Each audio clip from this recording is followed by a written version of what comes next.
ஸல்லல்லாஹு அலைஹி வஸல்லம் சொன்னார்கள், யாராவது ரமலான் மாதத்தின் ஒரு நோன்பை வேண்டுமென்று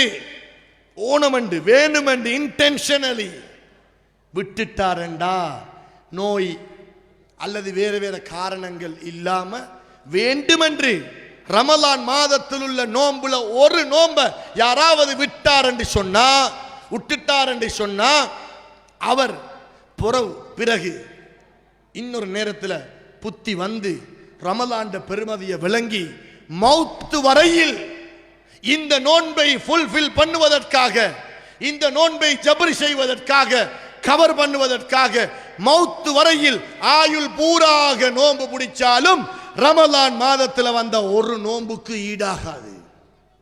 ஹதீஸ். மௌத் எப்ப வரும் யாருக்கும் தெரியா. எங்கட வாழ்க்கையில 80 வயதை தாண்டினவங்க மட்டுமா மௌத்தாகிறாங்க? இல்ல.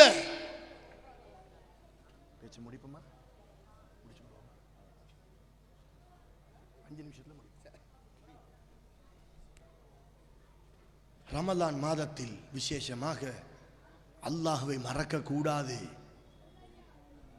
நோன்பை விடக்கூடாது, தராவி தொழுகையை விடக்கூடாது. தகப்பன்மார்கள், வாப்பமார்கள், அத்தாமார்கள் ஆம்பளை பிள்ளைகளை கையோட கூட்டிக்கொண்டு வந்து பழக்குங்க. நோன்பு கிட்டவானா எங்களுக்கு கோல் வரும், மௌலானா என் புள்ள பிராக்டிஸ் போற, நோன்பு உடையலுமா? உங்களோட பிள்ளைக்கு எத்தனை வயசு? மிச்சமில்ல 16. மௌலானா என் புள்ள ஸ்விம்மிங், நீ பழக்கிற பிள்ளைய ஸ்விம் பண்ண பழக்கிற பிள்ளைக்கு நோன்பு உடையலுமா? டயர்ட்.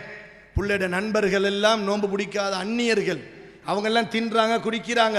என்ன புள்ள டயர்ட், நோன்பு உடையலுமா? பிள்ளைக்கு எத்தனை வயசு? மிச்சம் இல்லை 20.